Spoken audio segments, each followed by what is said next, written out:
Hello 10th class students,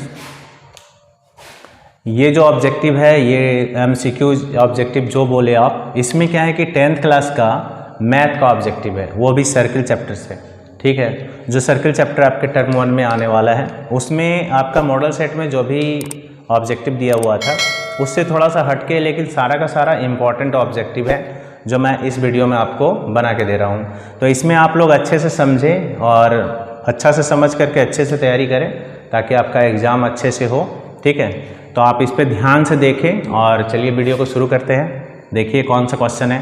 पहला question है, किसी वृत्त का केंद्र कहाँ स्थित होता है। तो वृत्त का केंद्र कहाँ होता है। वृत्त अगर हम बनाएं, ये वृत्त है तो इस वृत्त में केंद्र कहाँ पर है। देखिए ये वृत्त का केंद्र हो गया, तो केंद्र कहाँ पर है, अभ्यंतर में। इस वृत्त के जो अंदर का भाग होता है इसी को हम लोग क्या बोलते हैं, अभ्यंतर बोलते हैं। तो याद रखना है कि वृत्त के अभ्यंतर में इसका केंद्र होता है। वृत्त की सबसे बड़ी जीवा क्या कहलाती है।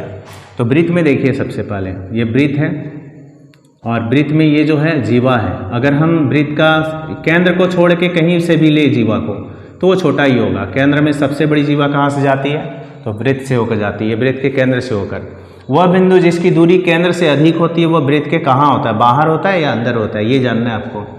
तो ये वृत्त है, अगर इसके बाहर कोई पॉइंट हम ले लेते हैं P, तो इसकी दूरी कह रहे हैं कहाँ है, वह बिंदु जिसकी दूरी केंद्र से अधिक होती है, केंद्र की त्रिज्या से, माने वृत्त की वह बिंदु जिसकी दूरी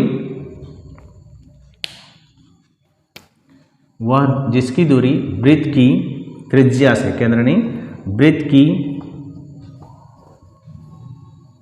त्रिज्या से अधिक होती है, वह वृत्त के किस भाग में होता है। तो अगर हम इसकी त्रिज्या ले लें R, तो इस पॉइंट का दूरी देख लीजिए। अगर हम इसका ले लेते हैं बड़ी R, तो हम देख रहे हैं कि R बड़ा है किससे, छोटी R से। तो ये आखिर है कहाँ, तो याद रखना है कि ये बाहर, वृत्त के बाहर का जो एरिया होता है वो बहिर्भाग होता है, तो ये बहिर्भाग में स्थित है। चौथा पॉइंट है, किसी वृत्त का वृत्तखंड वृत्त के चाप और किस भाग के बीच होता है। तो यहाँ याद रखना है कि वृत्त का जो वृत्तखंड होता है वो दो भागों से बना होता है। ठीक है, एक ये है इसका चाप इधर से और यहाँ एक ये होता है जीवा। तो अगर हम इसका नाम AB ले लें और इस चाप के नाम के लिए हम लोग P रख दें, इस चाप का नाम रख देते हैं हम Q। तो ये जो देख रहे हैं आप, ये वाला भाग ये लघु वृत्तखंड है, ये लघु वृत्तखंड कहलाता है। और ये वाला जो कहलाएगा ये कहलाएगा दीर्घ वृत्तखंड। ठीक है, तो लघु वृत्तखंड, दीर्घ वृत्तखंड। तो आप ध्यान से देखेंगे तो इधर भी एक चाप है और इस तरफ भी एक चाप है, यानी एक चाप और जीवा। तो किसी वृत्त का वृत्तखंड वृत्त के चाप और जीवा के बीच का भाग होता है। पांचवा क्वेश्चन है, एक वृत्त किसी तल को कितने भागों में बांटता है। तो ये वृत्त है, इस तल को कितने भागों में बांटेगा, तो 3 भाग में।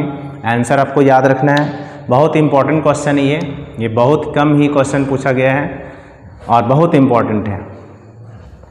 आंसर होगा 3 भाग, ये फर्स्ट, ये सेकेंड और ये तीसरा। 3 भागों में ये बटा हुआ है। पहला, अगर हम जब वृत्त खींचते हैं तो वृत्त 3 भाग में बट जाता है, इस एरिया को 3 भाग में बांट देता है। बाहर का भाग बहिर्भाग, अंदर का भाग अभ्यंतर, और ये वृत्तीय भाग होता है जिस पर कि हम किसी पॉइंट को, वृत्त अपना भी एक भाग ले लेता है जब बनता है तो। ठीक है, 5 क्वेश्चन है आपका।